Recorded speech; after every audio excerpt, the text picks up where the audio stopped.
You can't teach anybody anything, only make them realize the answers are already inside them. Nonetheless, it moves. I have never met a man so ignorant that I couldn't learn something from him. The laws of nature are written by the hand of God in the language of mathematics. To understand the universe, you must understand the language in which it's written, the language of mathematics. Knowing thyself, that is the greatest wisdom. Nothing occurs contrary to nature except the impossible, and that never occurs.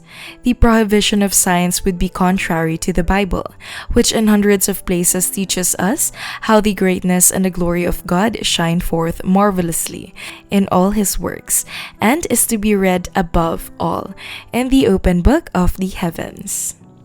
If you could see the earth illuminated when you were in a place as dark as night, it would look to you more splendid than the moon.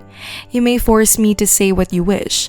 You may revile me for saying what I do, but it moves.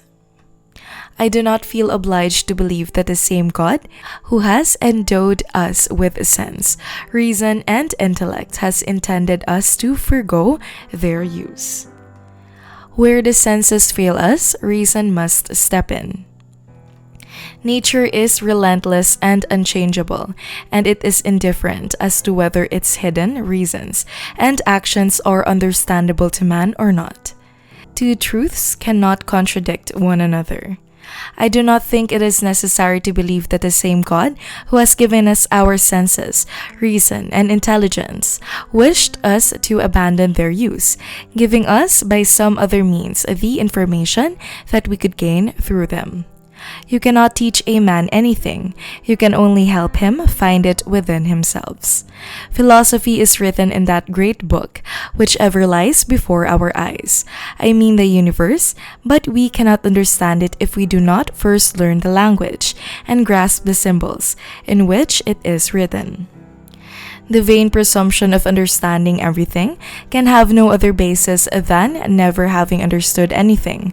For anyone who had ever experienced just the perfect understanding of one single thing, and had truly tasted how knowledge is accomplished, would recognize that of the infinity of other truth he understands nothing.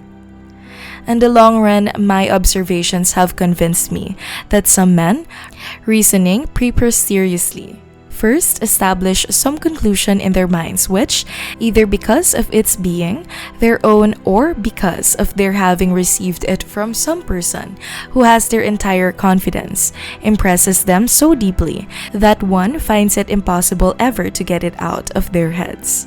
The Bible shows the way to go to heaven, not the way the heavens go. God is known by nature in his works, and by doctrine in his revealed word. Surely, God could have caused birds to fly, with their bones made of solid gold, with their veins full of quicksilver, with their flesh heavier than lead, and with their wings exceedingly small. He did not, and that ought to show something. It is only in order to shield your ignorance that you put the Lord at every turn to the refuge of a miracle. Scripture could never lie or err. Its decrees are of absolute and inviolable truth. The book of nature is written in the language of mathematics. The sun, with all those planets revolving around it and dependent on it, can still ripen a bunch of grapes, as if it had nothing else in the universe to do. It is a beautiful and delightful sight to behold the body of the moon. Nature does not act by means of many things when it can do so by means of a few. Measure what can be measured, and make measurable what cannot be measured. In regard to the philosophers, if they be true philosophers, lovers of truth, they should not be irritated that the earth moves. Rather, if they realize that they have held a false belief, they should think those have shown them the truth. And if their opinion stands firm that the earth doesn't move, they will have reason to boast than be angered. With regard to matters requiring thought, the less people know and understand about them, the more positively they attempt to argue concerning them. By denying scientific principles, one may maintain any paradox.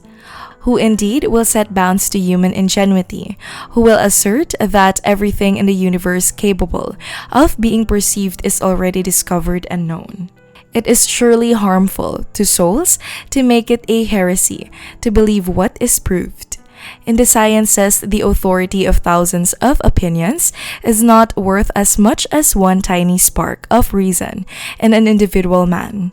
See now the power of truth, the same experiment which at first glance seemed to show one thing, when more carefully examined assures us of the contrary.